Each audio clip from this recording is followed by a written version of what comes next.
टिंग टिंग टिडिंगच्या ह्या यूट्यूब चॅनलवर तुमच्या सगळ्यांचं मनापासून स्वागत. खूप मजा वाटते मला, कारण मी फर्स्ट टाइम असं कुठल्या तरी यूट्यूब चॅनलला इंटरव्ह्यू देते. इंटरव्ह्यूपेक्षा गप्पा मारते आणि एक्साइटमेंट एवढ्यासाठी आहे की समोर कोणीच नाही आहे आणि मला 5 प्रश्न दिलेले आहेत आणि त्याची मला उत्तरं द्यायची आहेत. ते थोडंसं समीकरण जुळत नाही, कारण आपल्याला सवय असते की समोर प्रेक्षक आहे, समोर कोणीतरी आहे. इव्हन शूटिंगला सुद्धा समोर टेक्निशियन्स असतात, DOP असतात किंवा दिग्दर्शक असतात, आपले सहकलाकार असतात. त्यामुळे गिव्ह अँड टेकची सवय असते आणि ते जरा इथे कुठेतरी मिस होत आहे. पण बघूया, मजा येईल. हा लॉकडाऊनचा पिरियड सुद्धा सगळा खूप इंटरेस्टिंग गेला. 2-2.5 महिने. रादर आता किती दिवस अजून लॉकडाऊन आहे माहिती नाही, पण छान चाललेत दिवस. वेगवेगळ्या रेसिपीज केल्या, मला खात्री आहे तुम्ही सगळ्यांनी सुद्धा ट्राय केल्या असतील. आणि वाचन केलं, ज्याच्यात मी थोडीशी वीक आहे, कारण मला वाचायला तेवढं आवडत नाही. पण ह्या सगळ्या पिरियडमध्ये खूप छान वाचन झालं आणि घरात साफसफाई केली, वेगवेगळ्या गोष्टी वेगवेगळ्या जागी ठेवून बघितल्या कशा दिसत आहेत. तर थोडक्यात काय की हा लॉकडाऊनचा पिरियड सुद्धा छान गेलाय. रादर या रुटीनची आता सवय झाली. Yoga, exercise, diet, proper plan करणं आणि त्याप्रमाणे अख्खा वेळ देणं हे जमत होतं या लॉकडाऊनच्या काळात. त्यामुळे मजा येत होती. तर आता ह्याच्या पुढे जाऊन आपल्याला लॉकडाऊन संपल्यावर सगळ्यात आधी काय करणार, तर मला असं वाटतं की सगळ्यात आधी कामाला सुरुवात करणार. कारण कितीही म्हटलं तरी घरातलं रुटीन, घरातलं सगळं हे आवडतं, पण कामाचं काय म्हणूया पॅशन जास्त असतं आणि तो एक आपल्या आवडीचं काहीतरी करण्याचा एक विरंगुळा असतो आपल्या मनाला. त्यामुळे सगळ्यात आधी काम करणार. शूटिंग सुरू होतील आणि मला खूप मजा येईल की मी स्वामिनीच्या सेटवर पुन्हा जाईन आणि तयार होईन. तिथे रुटीन सगळे काय म्हणूया आपण सोपस्कार होतील आणि त्याच्यानंतर आम्ही आमचं शूट सुरू करू आणि त्याची एक्साइटमेंट जास्त आहे. सो लॉकडाऊन संपल्यावर सगळ्यात आधी मला करायला आवडेल तर मला माझ्या कामाच्या ठिकाणी, शूटिंगच्या ठिकाणी जायला आवडेल. आणि ऑफकोर्स जसा जसा हळूहळू हा कोरोनाचा प्रभाव जाईल इंडियातून, तशी मॉल्स ओपन होतील, शॉपिंग सेंटर्स ओपन होतील आणि ऑब्व्हियसली 4-5 महिने काही शॉपिंग केलं नाही आहे, त्यामुळे निदान विंडो शॉपिंग तरी करता येईल. कारण 4-5 महिने आपण सगळेच घरात बसून आहोत, त्यामुळे इन्कमिंग फ्लो सुद्धा नाहीये. सो विंडो शॉपिंग करून तरी जरा रिफ्रेश करता येईल. तर अशा ह्या 2-4 गोष्टी आहेत ज्या डोक्यात ठरवलेल्या आहेत. सोयरे सकळची एखादी आठवण. मला असं वाटतं की सोयरे सकळ हे नाटकच माझ्यासाठी एक ठेवा आहे, त्यामुळे ती अख्ख्या नाटक म्हणजेच एक आठवण आहे माझ्यासाठी. सोयरे सकळ हे ज्यांनी पाहिलं नाही त्यांच्यासाठी सांगते की भद्रकालीनी प्रोड्यूस केलेलं नाटक होतं आणि समीर कुलकर्णींनी लिहिलेलं, आदित्य इंगळेंनी डिरेक्ट केलेलं असं हे नाटक होतं. आपली रूट्स कशी महत्त्वाची आहेत आणि आपण कितीही मोठं झालो, कितीही प्रगती केली तरी आपल्या मुळाशी आपण जोडलेले असलो पाहिजे, हा एक थॉट देणारं हे नाटक होतं. आणि ते माझ्या खूप जवळचं एवढ्यासाठी आहे की खूप वर्षांनी, रादर माझ्या करिअरमध्ये पहिल्यांदा नाही म्हणता येणार, कारण सोनपंखी नावाचं मी नाटक केलं ज्याच्यात मी डबल रोल केला होता. पण तरीसुद्धा ह्याच्यात जी मी 2 कॅरेक्टर्स केली ती खूप टोकाची होती, एकमेकांपासून खूप वेगळी होती. एक 70चं कॅरेक्टर होतं आणि एक होतं ते माझ्या वयाचं कॅरेक्टर होतं. त्यामुळे ते 70चं कॅरेक्टर करताना मला खूप छान अनुभव आला. ते एखादं कॅरेक्टर आपल्याला डोळ्यासमोर दिसायला लागतं म्हणतात, तसा हा अनुभव होता.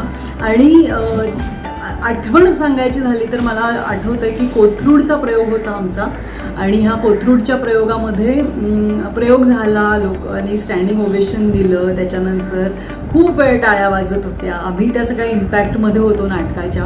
ते सगळं झालं आणि आम्ही मेकअप रूममध्ये आलो.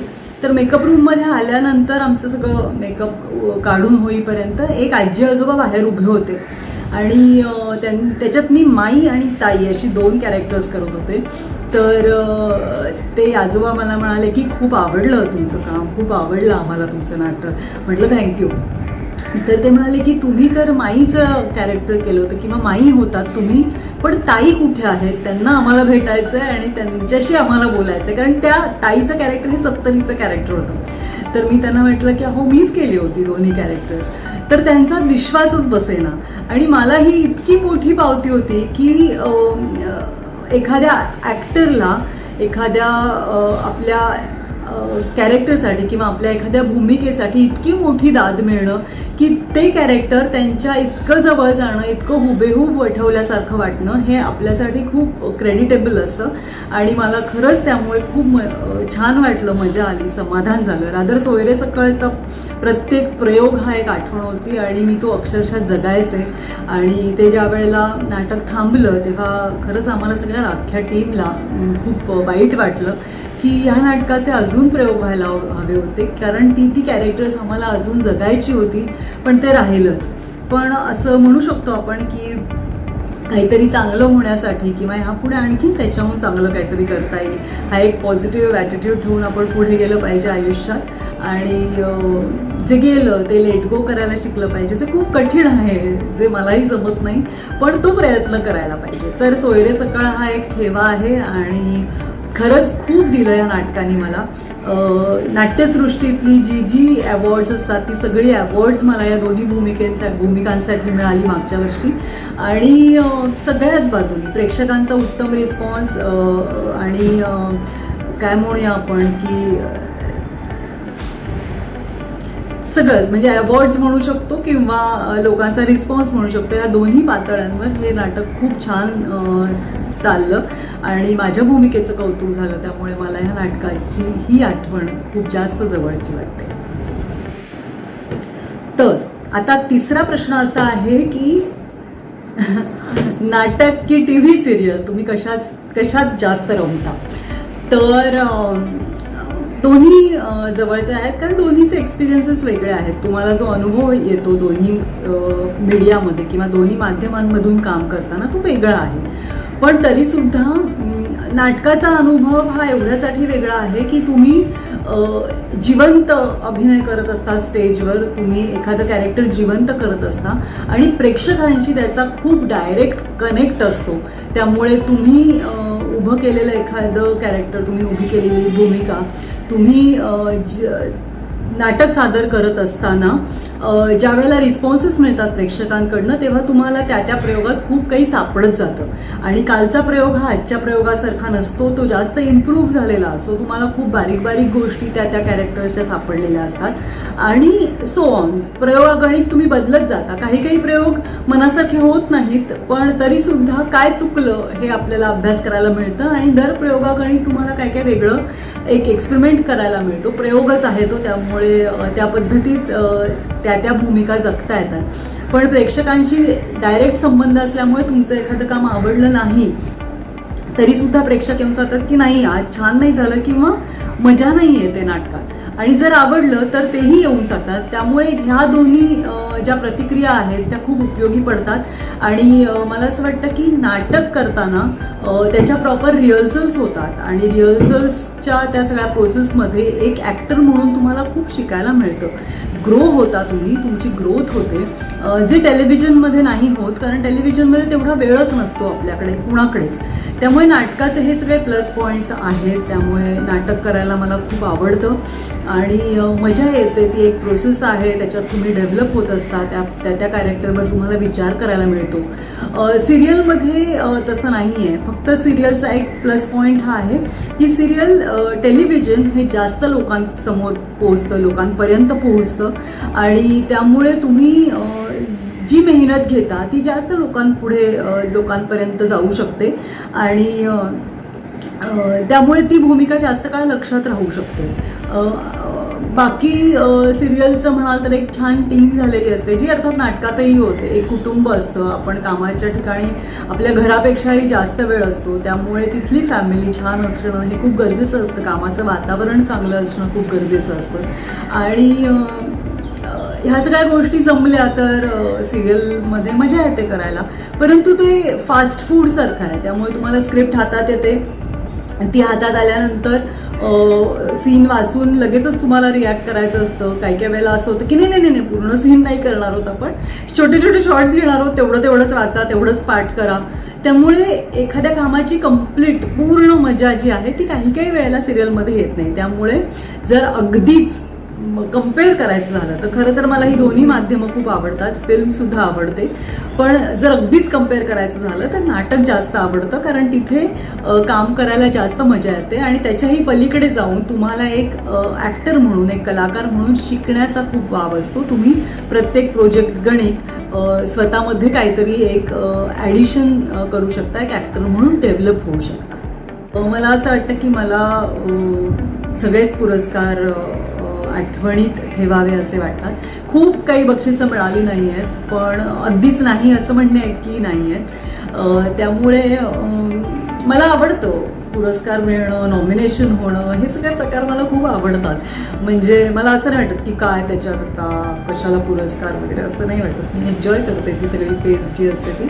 आणि नॉमिनेशन झाल्यानंतर नाही मिळाला तरीही काही दुःख होत नाही. पण ओव्हरऑल ती फेज जी असते, नॉमिनेशन, अवॉर्ड फंक्शन, हे सगळंच खूप आवडतं. अगदीच उल्लेख करायचा झाला तर मला एखाद्या अवॉर्डपेक्षा मला एखाद्या वर्षाचा उल्लेख करावा लागेल. जसं 2005 साली मला माझ्या 3 वेगवेगळ्या फिल्म्स होत्या रिलीज झालेल्या आणि त्या 3 वेगवेगळ्या फिल्म्ससाठी, त्या वेगवेगळ्या कॅरेक्टरसाठी मला एक बक्षीस मिळालं होतं. म्हणजे माझ्या ओळख नावाच्या फिल्मला मटा सन्मान मिळाला होता. तिघी नावाची फिल्म होती, त्याला झीचं अवॉर्ड मिळालं होतं. आणि झुळूक नावाची एक फिल्म होती, त्याला स्टेट अवॉर्ड मिळालं होतं मला. त्यामुळे असे 3 बक्षिसं त्या एकाच वर्षी मिळाली होती. तसंच माझं गेलं वर्ष 2019, जिथे सोयरे सकळ, जसं मी मगाशी म्हटलं की सोयरे सकळची नाटकासाठी असलेली जेवढी बक्षिसं असतील ती सगळीच मला त्या वर्षी मिळाली होती. त्यामुळे ही 2 वर्ष मला खूप आठवणीतली वाटतात आणि मजा येते ते सगळं आठवलं की अरे वा, खूप छान गेलं वर्ष. आय होप की अशी अनेक वर्ष येतील पुढे. रात्री बक्षिसांपेक्षा तशा कलाकृती करायला मिळणं हे खूप भाग्याचं असतं आणि ते भाग्य दरवर्षीच मिळतं असं नाही. त्याच्यासाठी 1-2 वर्षांनी काही छान प्रोजेक्ट सगळ्याच बाजूनी उत्तम असणारं, script wise, team wise, production wise, आणि तेवढं सगळं झाल्यानंतर ते अतिशय उत्तम पद्धतीने लोकांपर्यंत पोहोचलेलं असं सगळं जुळून यायला खरंच खूप वेळ जातो आणि नशीबही लागतं त्या सगळ्या प्रकाराला. त्यामुळे अशी प्रोजेक्ट्स खूप मिळत जावीत अशी आशा वाटते आणि आय होप की मिळतील याच्या पुढे. तर अशी ही 2 वर्ष आहेत जी खूप अवॉर्ड्सच्या संदर्भात म्हटलं तर माझ्या आठवणीतली आहेत. सगळ्यात महत्त्वाचं म्हणजे एकतर माझी साड्यांची जी खरेदी असते ती आम्ही करतो. रादर 95% शॉपिंग जे असतं ते आम्ही करतो. चॉईस त्याचा असतो, कदाचित त्यामुळे त्या चांगल्या असतील. आणि कुठून आणता तर मुंबईतून फार कमी शॉपिंग होतं, रादर नाहीच होत. पण मी नागपूरला गेले तर नागपूरची कोसा सिल्क असते, सोलापूरला गेले इरकल असते, बेळगावच्या साड्या, बेळगावला सुद्धा इरकल चांगली मिळते, बेळगावी साड्या असतात त्या असतात.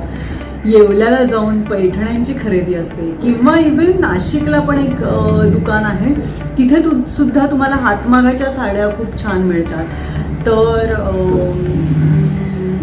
कॉटन साड्या, कलकत्ता साड्या खूप आहेत माझ्याकडे, ज्या माझ्या आईच्या इथे एक कलकत्ता साडी विकणारा बेंगॉली माणूस येतो आणि त्याचाही चॉईस खूप चांगला असतो. त्यामुळे त्याचं असतं की बेबी ये ले लो, ये अच्छा आहे, असं करून बऱ्याच साड्या तो खपवतो. तर अशा बेसिक एक 4-5 सोर्सेस आहेत माझे जिकडनं मी साड्या घेते. आणि एक्झिबिशन्सना रादर गेले समजा मुंबईत आणि आवडली साडी तर घेते, पण ते खूप कमी होतं. ज्या वेळेला अशा बाहेर, मुंबईच्या बाहेर अशा ठिकाणी जाणं होतं तेव्हा खूप साड्या घेतल्या जातात ज्या वर्ष 2-3 वर्ष पुरतात. आणि माझ्याकडे खूप साठा आहे साड्यांचा, ऑलमोस्ट 100-1 साड्या असतील. आणि लग्नापासूनच्या आहेत, ज्या नवीन छान अशा छान जपून ठेवलेल्या साड्या आहेत त्या मला आवडतात. आणि खूप वर्षांनी एखादी साडी नेसायला, त्याचं ब्लाऊजचं फिटिंग आपल्याला होतं आहे की नाही हे बघायला जरा मजा येते. त्यामुळे त्या जुन्या साड्यांची एक वेगळी गंमत असते.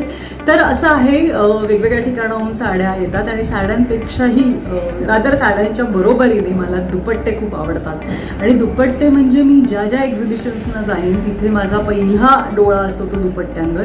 रादर काही काही साड्यांचे दुपट्टे सुद्धा मी केलेत की ज्या अगदी जुन्या झाल्यात, ज्या विरल्यात त्याचे दुपट्टे केलेत आणि आवडतात मला दुपट्टे सुद्धा. सो त्याचाही एक साठा आहे. तर असे होते हे 5 प्रश्न आणि मला जशी जमतील खूप फंबल मारत मी उत्तरं दिलेली आहेत, पण त्यातला पॉईंट लक्षात घ्या, त्यातला मुद्दा लक्षात घ्या. मजा आली. मला असं वाटतं की हे कोरोनाचं संकट हे खूप आहे आणि ह्यानी सगळ्यांच्याच आयुष्यावर खूप परिणाम होणार आहे. फायनान्शियल आहे, सोशली आहे, सगळ्याच बाबतीत खूप परिणाम होणार आहे. पण तरीसुद्धा हे असे क्षण किंवा अशी वर्ष येतात आणि ती निघूनही जातात. त्यामुळे आपण पॉझिटिव्ह असणं खूप गरजेचं आहे.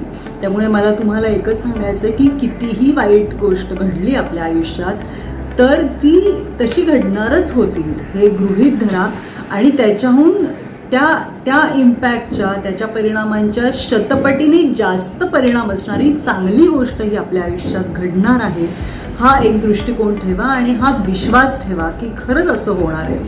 आणि दुसरं मला अगदीच सांगायला आवडेल की स्वतःचा रिस्पेक्ट करा, स्वतःला कमी लेखू नका आणि स्वतःसाठी आयुष्य जगा, स्वतःसाठी काही मोमेंट्स साठवा आणि त्या एन्जॉय करा.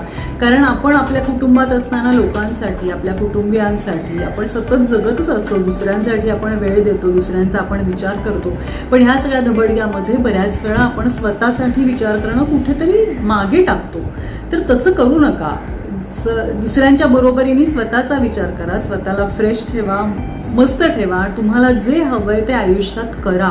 म्हणजे नंतर आपण हे केलं नाही ही रुखरुख राहणार नाही आणि आत्तासुद्धा तुम्हाला तुमच्या आवडीच्या गोष्टी करायला मिळाल्यामुळे एक रिफ्रेशमेंट राहील. टोटल आपल्या जगण्यामध्ये फ्रेश राहाल आणि पॉझिटिव्ह राहाल. सो मजा करा, एन्जॉय करा आणि लाईफ खूप छान आहे, आयुष्य खूप मस्त आहे आणि ते मस्त आहे तसंच मस्तपणे जगण्याचा प्रयत्न करा. सो टिंग टिडिंगमध्ये इथेच थांबूया. असेच खूप छान म्हणजे अतिशय चांगले माझ्यासारखे फंबल झालेले नाहीत पण खूप छान इंटरेस्टिंग व्हिडिओज बघण्यासाठी हे जे यूट्यूब चॅनल आहे ते लाईक करा, सबस्क्राईब करा, शेअरसुद्धा करा. भेटूया. बाय.